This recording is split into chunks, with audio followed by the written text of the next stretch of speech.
Entre los diferentes ministerios que uno encuentra en la Biblia, especialmente en el Antiguo Testamento, está el ministerio de profeta, el cual jugó un papel muy importante tanto en la historia como en la formación espiritual de la nación de Israel. Hoy vamos a comenzar a estudiar un nuevo tema con la ayuda del Señor. Y en esta oportunidad estaremos estudiando una serie de temas que nos hablan acerca de los profetas mayores. Cuando hablamos de los profetas mayores nos referimos a esa división de la Biblia donde se clasifican 5 libros proféticos de los que tenemos en el Antiguo Testamento. Hablamos de Isaías, Jeremías, Lamentaciones, Ezequiel y Daniel. Y vamos a comenzar a estudiar estos libros, pero no sin antes hacer una pequeña introducción al tema. Y vamos a leer en Isaías capítulo 6, versículo 8, este texto que usaremos como texto de introducción para este maravilloso tema. Dice Isaías capítulo 6 versículo 8: Después oí la voz del Señor que decía: ¿A quién enviaré y quién irá por nosotros? Entonces respondí yo: heme aquí, envíame a mí. Amén. Este versículo nos habla del llamamiento de Isaías, uno de los profetas mayores que encontramos en el canon bíblico. Definitivamente el Señor llamó a algunos hombres que realizaron la tarea de anunciar su palabra, de ser sus portavoces y que se conoció con el nombre de profeta. Ahora, ¿qué relación existe entre los profetas y la historia de Israel y el resto de libros en sí del canon del Antiguo Testamento? Bueno, consideremos por un momento esta figura que estamos viendo en nuestras pantallas y todos sabemos que existe un total de 39 libros que conforman el canon del Antiguo Testamento. Los primeros libros que aparecen en nuestras Biblias los conocemos como el Pentateuco, y si revisamos un poco nos daremos cuenta de que todo el Antiguo Testamento se enfoca en presentar la historia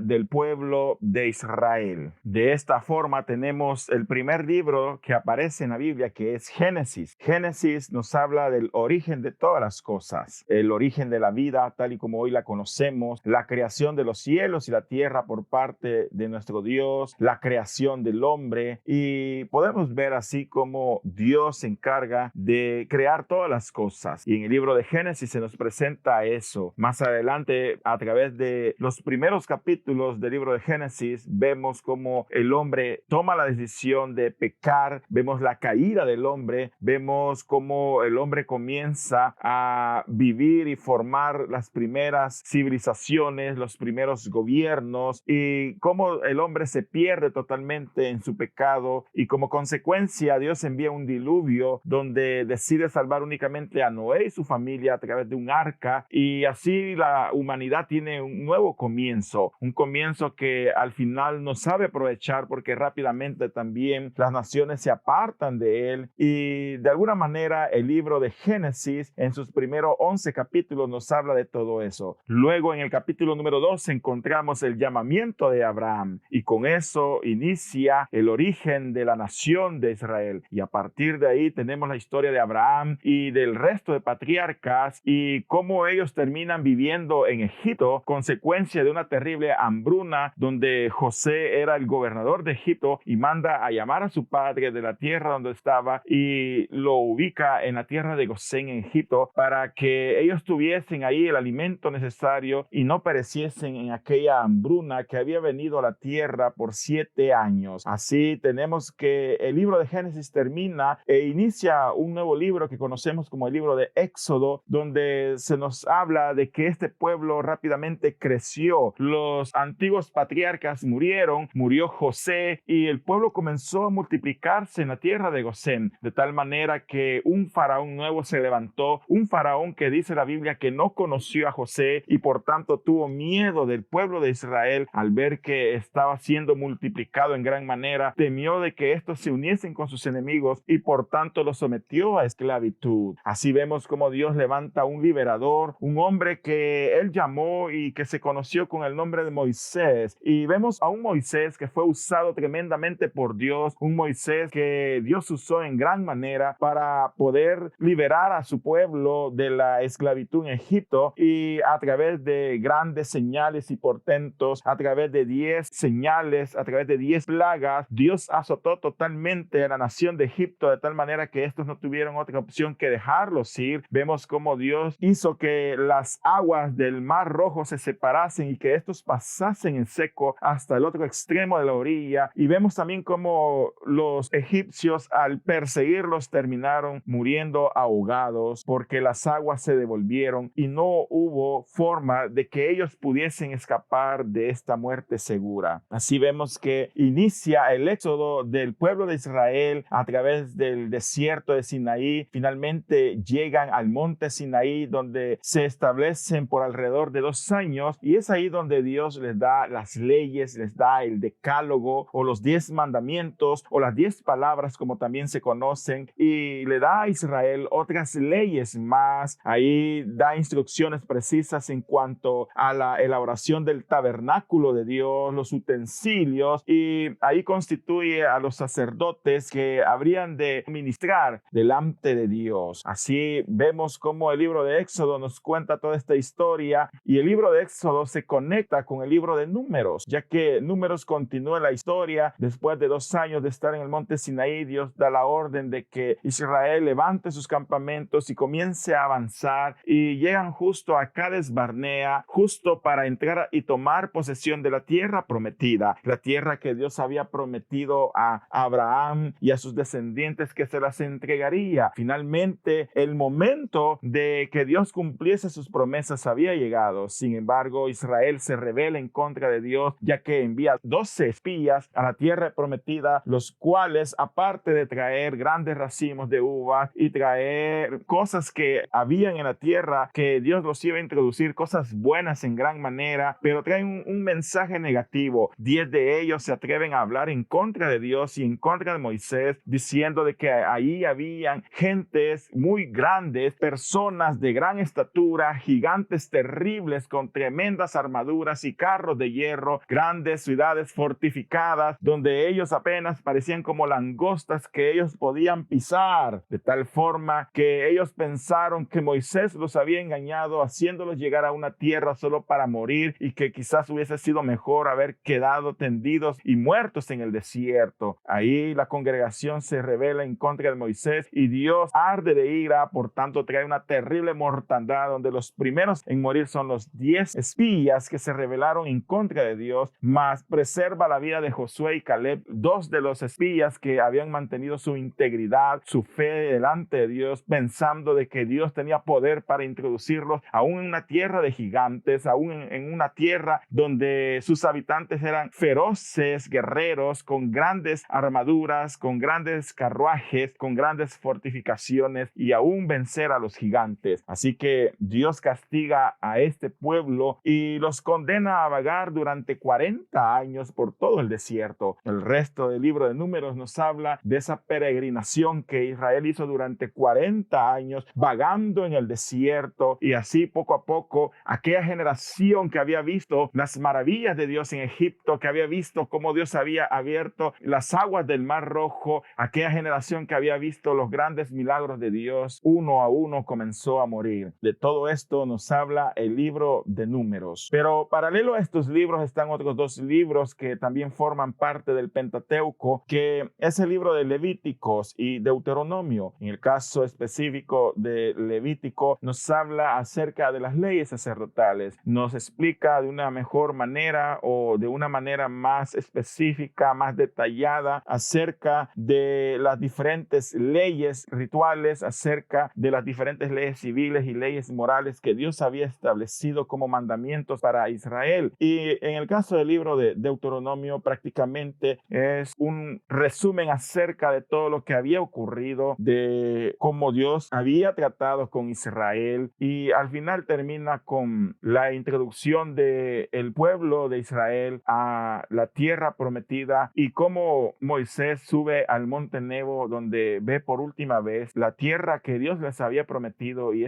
muere, y entonces Josué toma su lugar como como el líder principal de Israel. Otro de los libros que tenemos en el Antiguo Testamento es el libro de Job, y tradicionalmente se considera que Job es el primer libro en ser escrito, aunque hoy por hoy existe un argumento diferente a esta afirmación que yo les estoy haciendo, pero tradicionalmente se considera a Job el libro más antiguo de la Biblia, y nos habla acerca de la paciencia del justo Job y de cómo algunas dificultades, algunas pruebas vienen por causa de Satanás y para probar precisamente nuestra fe, pero nos muestra cómo la paciencia persevera hasta el final, y al final Dios no desampara a sus justos. De esto nos habla el libro de Job, y como les digo, algunos lo consideran el primer libro del Antiguo Testamento en ser escrito. Pero después de esto, si hacemos una relación cronológica en cuanto a los libros del Antiguo Testamento, podemos encontrar que existen lo que se conoce como los libros históricos. Los libros históricos son aquellos que hablan acerca de la historia de Israel en diferentes periodos del tiempo, y los encontramos ordenados cronológicamente en nuestras Biblias después del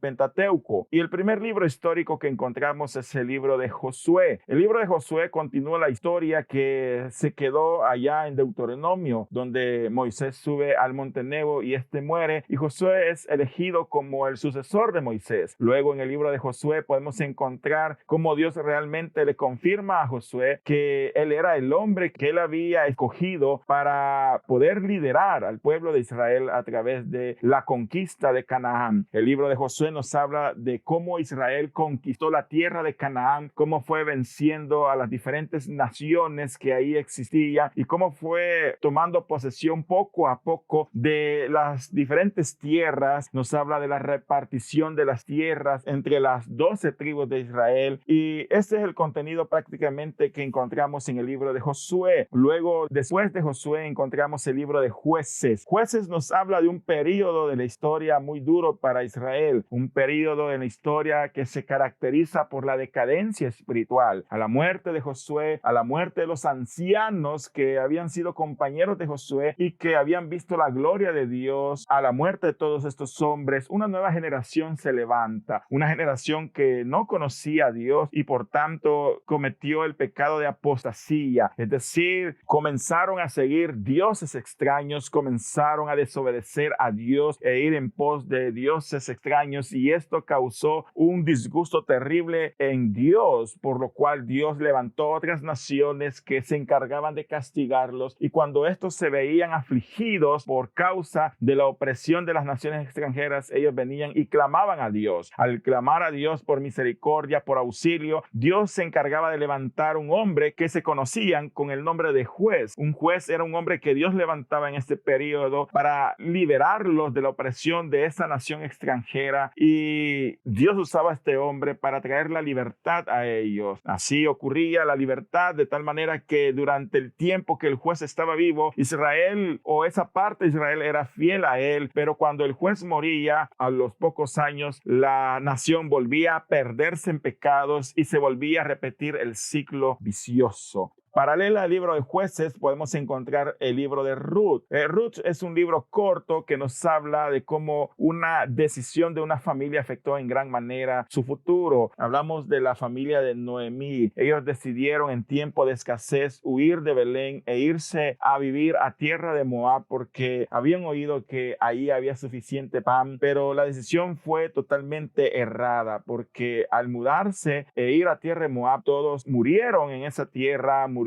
el padre de familia, murieron los hijos, y al final Noemí se quedó viuda y decidió sin nada regresar como viuda arruinada a Belén, a su ciudad natal. Pero una mujer llamada Ruth, que era moabita, que era su nuera, decidió acompañarla, y tenemos la hermosa historia de esta mujer que, a pesar de que fue moabita, decidió volverse a Dios, decidió vivir para Dios, decidió convertirse al Dios de su suegra, y al al final Dios termina honrándola porque un pariente de la familia de Noemí terminó redimiéndola. Su nombre fue Booz y con él engendraron un hijo que llegaría a ser padre de Isaí e Isaí llegaría a ser padre de David, y David fue el primer rey de Dios conforme a su corazón. Esta es la historia de Ruth y podríamos ubicarla de forma paralela en cuanto a la cronología de los libros del Antiguo Testamento a la par del libro de Jueces.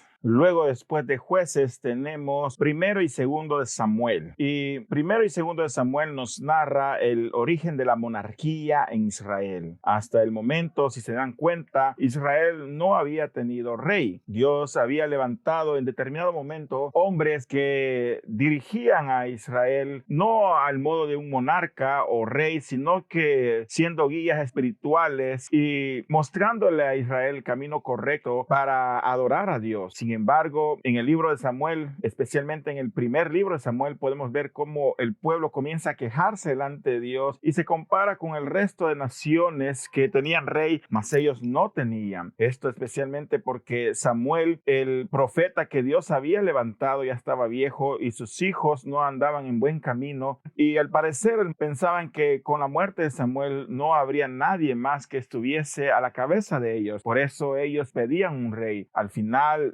Dios les concedió su deseo y podemos ver cómo en el primer libro de Samuel se narra la historia del primer rey de Israel, que fue el rey Saúl. Saúl fue el primer rey. Sin embargo, vemos cómo Saúl se desvió porque no era un hombre con un corazón perfecto, y vemos que también en este libro Dios decide escoger a un segundo hombre para que fuese rey en lugar de Saúl, y así Dios le dice a Samuel que unja a David como el futuro rey de Israel. Esto trajo los celos de Saúl y podemos ver cómo Saúl persigue a David, cómo David termina huyendo, escondiéndose en los desiertos de cueva en cueva, termina huyendo a la tierra de los filisteos porque la persecución que Saúl ejercía en contra de él era demasiado dura. Y vemos cómo al final del primer libro de Samuel, Saúl es acorralado por los ejércitos filisteos y tanto él como sus hijos, como Jonatán y el resto de sus hijos, muere en el campo de batalla. Luego inicia el segundo libro de Samuel, donde David es informado acerca de la muerte de Saúl y de sus hijos. Este se lamenta en gran manera y luego decide regresar a Israel, donde se establece por un tiempo en tierra de Judá. La tribu de Judá lo reconoce como rey, pero el resto de tribus no, porque todavía seguían a uno de los hijos de Saúl como rey, pero con el tiempo este reinado se va debilitando hasta que finalmente el resto de tribus termina reconociendo a David como el único rey de todo Israel. Ahí David comienza a consolidar su reino y comienza a extenderse de tal manera que comienza a someter al resto de naciones que existían alrededor de Israel, venciéndolos así en batalla, venciendo a los filisteos, a los amonitas, a los moabitas y a todo el resto de naciones que estaban alrededor de Israel. También expulsa a muchas otras naciones que vivían al interior de Israel, y de esta forma el reino de Israel se consolida y se afirma de una manera extraordinaria. De todo esto se nos habla en el segundo libro de Samuel, y podemos ver entre ambos libros la historia de los primeros reyes de Israel, de Saúl, de David, y al final del segundo libro de Samuel podemos ver cómo a la muerte de David decide establecer a Salomón como su sucesor. Luego tenemos los libros de Primero y Segundo de Reyes. En estos libros se nos habla la historia del reinado de Salomón y la división del reino. En el primer libro de Reyes vemos cómo Salomón reinó con gran sabiduría, cómo Salomón hizo cosas extraordinarias por la nación, cómo la nación llegó a alcanzar la época de oro durante su reinado, y también vemos cómo se construyó el templo de de Dios, cómo se inauguró de manera extraordinaria, y todo eso ocurrió durante el reinado de Salomón. Lamentablemente, al final del primer libro de Reyes, vemos como Salomón, al tener muchas mujeres, se nos dice que tuvo muchas mujeres, 1000 mujeres entre esposas y concubinas, las cuales eran extranjeras en su mayoría, y estas desviaron su corazón para que adorase a otros dioses. Esto trajo la ira de Dios sobre Salomón, y por tanto hubo una profecía que anunció que a la muerte de Salomón se le iba a dividir el reino, de tal manera que 2 tribus quedarían para la casa de David y 10 tribus iban a ser para otro hombre que en su momento fue Jeroboam. Así llegamos al segundo libro de Reyes, donde vemos que a la muerte de Salomón el reino finalmente se divide en 2.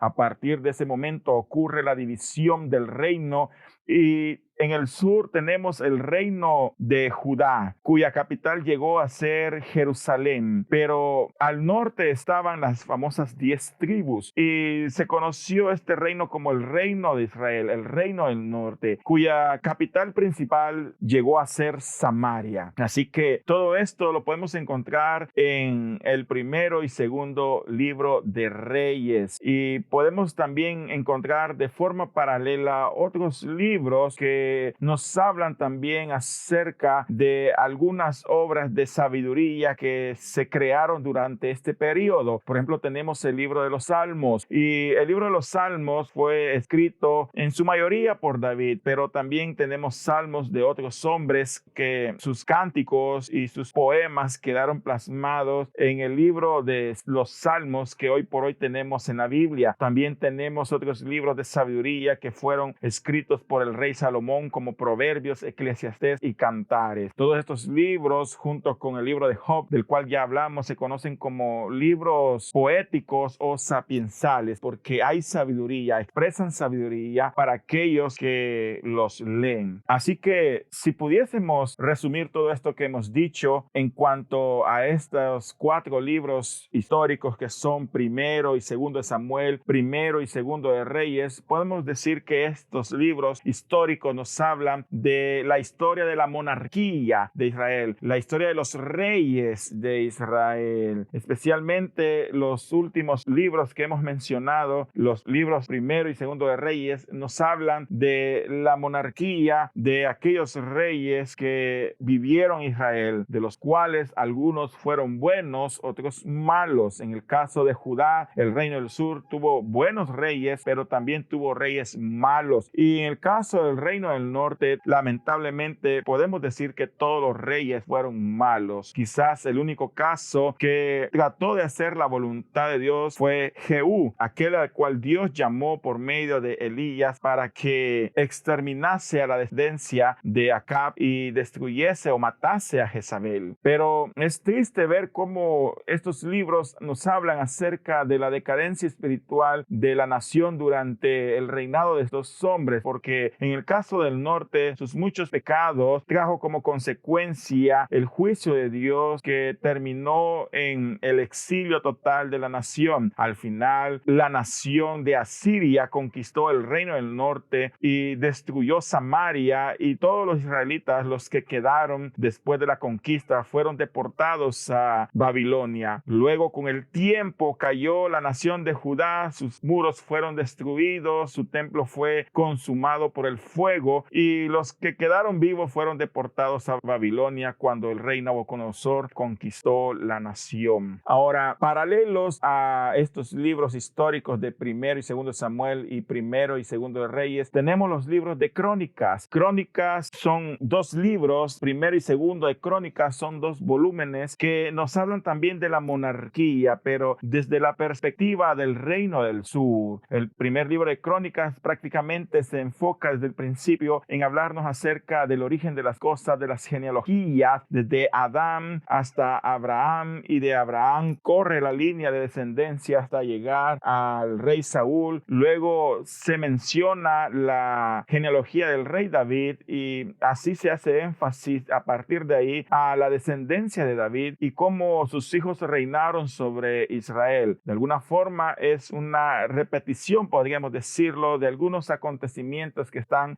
plasmados en los otros libros que ya comentamos. Y en el caso del segundo libro de Crónicas, también es un recuento de acontecimientos que ya se narraron en el primer libro de Reyes y segundo libro de Reyes. Pero como les digo, es desde la perspectiva del reino del sur. Aquí no se menciona ningún rey del norte, es decir, de la nación de Israel, sino que se enfoca únicamente en la descendencia del rey David. Y quizás una diferencia palpable es el final del libro segundo de Crónicas, donde nos habla de cómo Israel, al perderse en el pecado, como el último de los reyes de Israel fue conquistado por Nabucodonosor y fueron deportados a Babilonia, pero después de 70 años los judíos, de acuerdo a una profecía de Jeremías, comienzan a regresar a su tierra. Quizás esta es una diferencia muy importante en este libro con respecto a los libros de los reyes. Y luego de esto tenemos un periodo de 70 años de cautividad, 70 años donde los israelitas pasaron lejos de su nación porque Jerusalén fue destruida, su nación fue totalmente destruida, solo quedaron escombros y ellos fueron obligados a vivir en pleno cautiverio. Pero había una profecía que hablaba de que después de 70 años estos regresarían, y así tenemos los libros históricos que nos hablan del regreso de Israel a su tierra amada. Tenemos el famoso libro de Esdras. Esdras fue un sacerdote que regresó a su tierra después del cautiverio, después de 70 años de cautiverio. Uno de los principales grupos que regresó a Jerusalén con el objetivo de restablecer el culto a Jehová fue Esdras. También tenemos el libro de Nehemías. Nehemías fue llamado por Dios para regresar a Jerusalén y reconstruir ahí los muros de Jerusalén. A la par de estos libros podríamos también poner el libro de Esther, que nos habla acerca de la historia del pueblo de Israel viviendo en medio de las naciones persas en las cuales ellos habían sido dispersados y de cómo un hombre malvado llamado Amán quería exterminarlos. Pero vemos ahí la providencia de Dios, el amor de Dios por su pueblo, de que los preserva y al final sus enemigos son destruidos porque Dios es grande y misericordioso. Así que de esta manera podemos decir que existen todos estos libros. Hemos hablado del Pentateuco, hemos hablado acerca de los libros históricos, hemos visto cómo algunos libros que llamamos los libros poéticos o de sabiduría encajan en todo este entorno, pero también tenemos los famosos libros proféticos. Y los libros proféticos tienen un papel muy importante en todo esto, ya que están directamente relacionados con la historia de Israel. Alguien dijo en cierta ocasión que cuando se estudian los libros históricos hay que estudiar a la par los libros proféticos, y eso es cierto, como lo vamos a ver más adelante. Vamos a ver esa relación increíble que existe entre estos. Y si hablamos de los libros proféticos, podemos dividirlo en tres secciones. Tenemos los libros proféticos que son pre-exilio, tenemos los libros proféticos que son del exilio y tenemos los libros proféticos que son post-exilio, es decir, después del exilio. Los libros proféticos que son antes del exilio o pre-exilio, tenemos por ejemplo a Jonás, a Nahum y Abdías. Estos tres profetas que se conocen como profetas menores y que forman parte del canon bíblico, son profetas que hablaron en contra de otras naciones, es decir, sus profecías iban dirigidas a otras naciones. Así vemos que el contenido del libro Jonás casi que gira alrededor de este personaje que lleva un mensaje en contra de Nínive. Nínive era la capital de Asiria. También tenemos el libro de Nahum que profetiza terribles juicios en contra de Asiria, y también tenemos el libro de Abdías, un libro corto de un solo capítulo que presenta profecías en contra de la nación de Edom. Luego tenemos aquellos profetas que hablaron en el norte, es decir,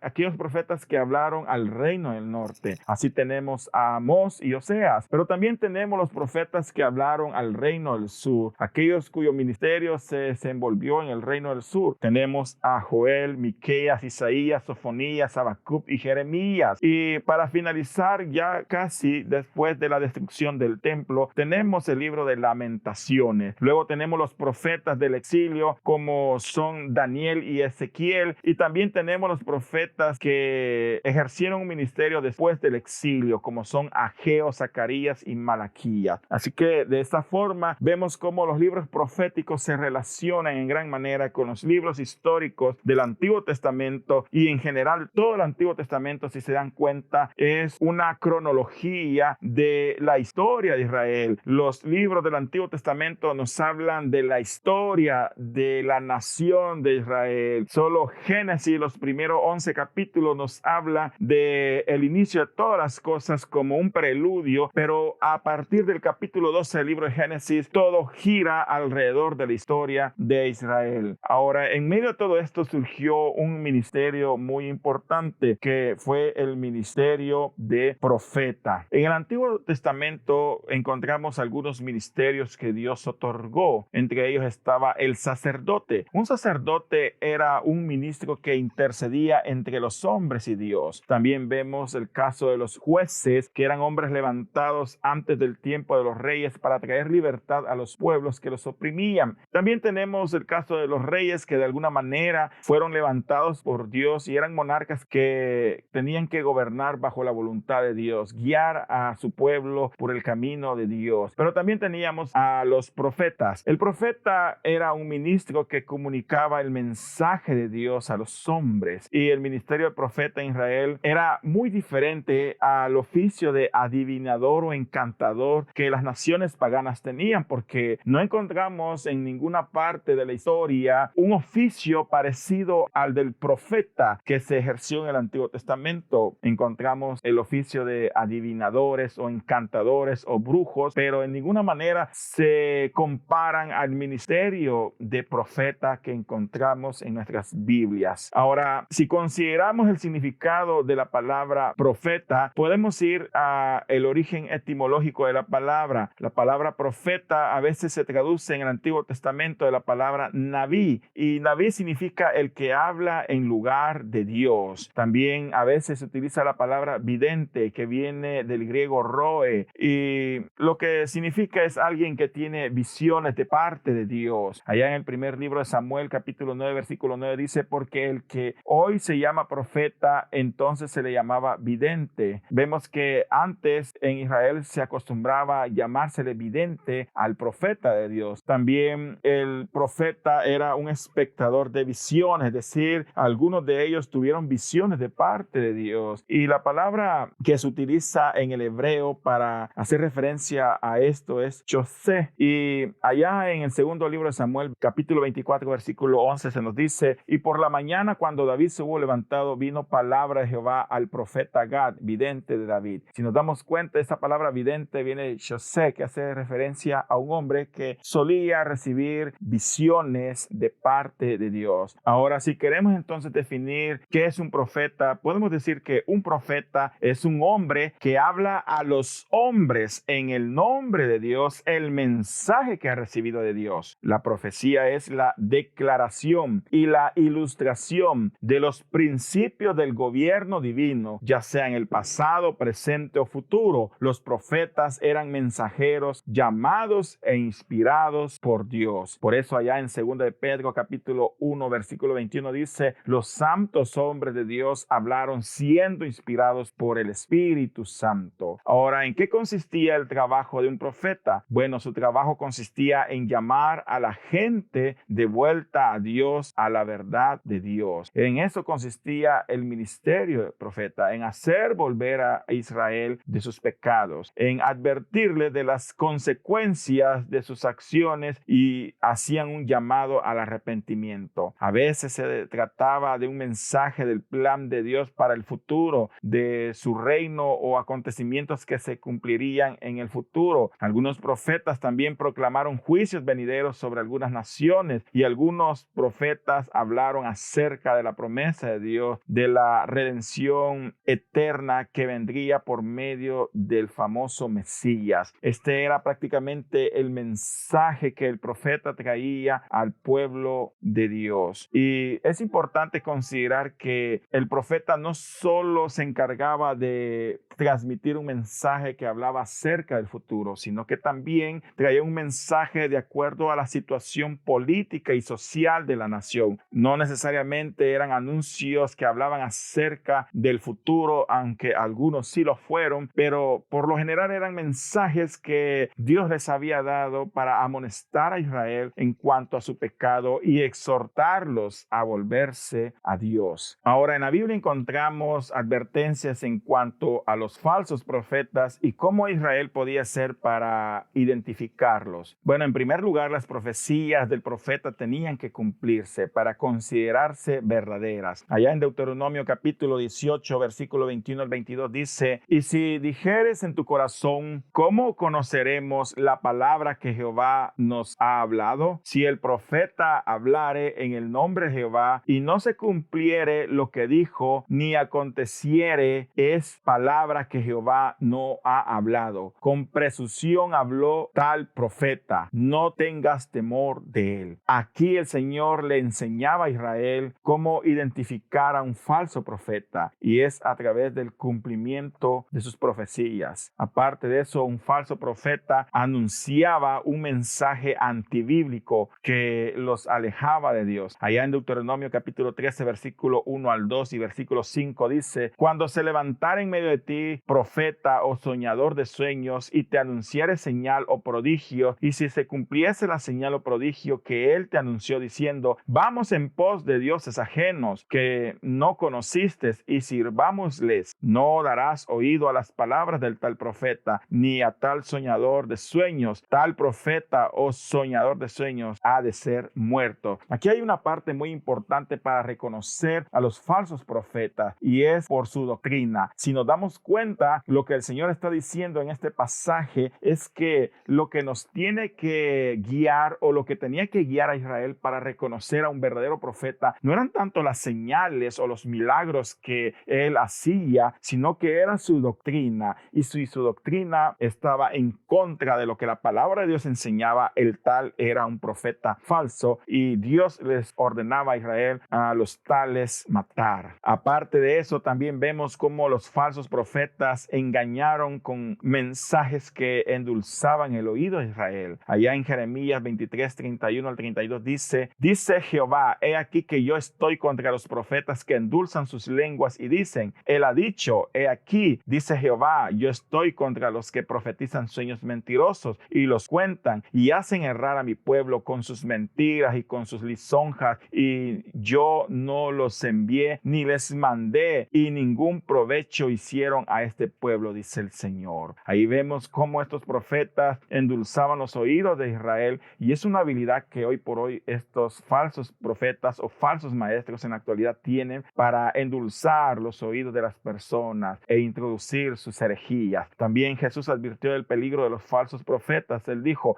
guardaos de los falsos profetas que vienen a vosotros con vestidos de ovejas, pero por dentro son lobos rapaces. Por sus frutos los conoceréis. Por tanto, es muy importante que también nosotros estemos atentos, especialmente con aquellos hombres y mujeres que afirman ser profetas de Dios y afirman traer una nueva revelación fresca para el pueblo de Dios. Es importante que nosotros comparemos sus enseñanzas con lo que la Biblia enseña, y si están fuera del contexto bíblico, por muchas señales, por muchas maravillas que ellos afirman o afirmen hacer, nosotros debemos permanecer lejos de ellos. Al final, por sus frutos los conoceréis. Ahora bien, algunos han llegado a clasificar a los profetas en dos grupos. El primer grupo se conoce como los profetas de la Escritura. Aquí encontramos aquellos profetas que entregaron un mensaje a Israel o a cualquier otra nación, y sus palabras quedaron registradas en un libro del canon hebreo. Así tenemos a los famosos profetas mayores: Isaías, Jeremías, Ezequiel y Daniel. Pero también tenemos a los que se conocen como los profetas menores, que son 12, como Oseas, Joel, Amós, Abdías, Jonás, Miqueas, Nahum, Habacuc, Sofonías, Ageo, Zacarías y Malaquías. Todos estos se conocen como los profetas de la Escritura, porque, como ya lo dije, sus palabras, su mensaje quedó escrito en un libro del Antiguo Testamento. Pero aparte de estos profetas, también tenemos a los profetas orales, los cuales no son menos importantes que los que acabamos de mencionar. Y se conoce como profetas orales porque sus profecías no quedaron registradas como un libro del Antiguo Testamento, aunque encontramos su mensaje en algunos libros históricos o incluso en algunas cartas, pero definitivamente no se escribió ningún libro que contuviese sus profecías a nombre de ellos. Entre estos podemos mencionar, por ejemplo, a Enoc, a Noé, a Abraham, y los patriarcas en determinado momento pudiesen ser considerados como profetas de Dios, y de hecho para Israel lo son. Tenemos a Moisés, tenemos a Miriam y a Aarón, que en determinado momento también profetizaron. Tenemos a los famosos 70 que Moisés escogió allá en Números capítulo 11. Tenemos a Gad, tenemos a Natán, tenemos a Balaam, tenemos incluso a Josué, a la famosa Débora. Tenemos un profeta desconocido en los días de Gedeón, allá en Jueces capítulo 6, versículo 7 al 10. También otro profeta desconocido en los días de Elí, allá en 1 Samuel capítulo 2, versículo 27 al 36. Tenemos al mismo Samuel, que no solo fue profeta, sino que también juez y sacerdote en Israel. Y aparte de eso, vemos que existían escuelas de profetas, que de estas se nos habla ya en el primer libro de Samuel, capítulo 10, versículo 10 al 12, y también en el primer libro de Samuel, capítulo 19, versículo 20 al 24. Y así hay muchos más que uno puede encontrar a lo largo de la Biblia, que fueron hombres que en determinado momento entregaron un mensaje profético, como lo hizo Elías, como lo hizo Eliseo, pero que hoy por hoy no tenemos un libro que hable de sus profecías, pero sí encontramos la historia de estos profetas en el canon bíblico del Antiguo Testamento, e incluso las palabras que hablaron en nombre del Señor. Y en este estudio queremos enfocarnos en hablar acerca de los profetas mayores. Y se conoce como profetas mayores a Isaías, Jeremías, Lamentaciones, Ezequiel y Daniel. El adjetivo mayores hace referencia a la extensión o volumen del contenido que cada uno de estos libros tiene, y no habla tanto de su importancia o calidad literaria o la autoridad que estos puedan tener. En este sentido, también podemos afirmar que aquellos libros proféticos que se clasifican en la sección de profetas menores no tienen una calidad menor comparados a los profetas mayores, ya que, como dijimos, el término mayores o menores no hace alusión a su calidad literaria o a su autoridad, sino más bien al volumen, al total de capítulos que los libros tienen. En este sentido, Isaías, Lamentaciones, Jeremías, Ezequiel y Daniel son libros que tienen la mayor cantidad de capítulos comparados a los libros que se conocen como profetas menores, que van de Oseas a Malaquías. Y estos profetas tuvieron una relación muy importante con los reyes de Israel. En esta figura podemos ver los diferentes reyes que se levantaron tanto en el reino del sur como en el reino del norte, y podemos ver cómo Dios levantó a lo largo de la historia de todos estos reyes diferentes profetas. En el caso del reino del sur podemos ver profetas como Semaías, Joel, Isaías, Miqueas, Nahum, Habacuc, Sofonías, y profetas como Jeremías, Daniel y Ezequiel, que profetizaron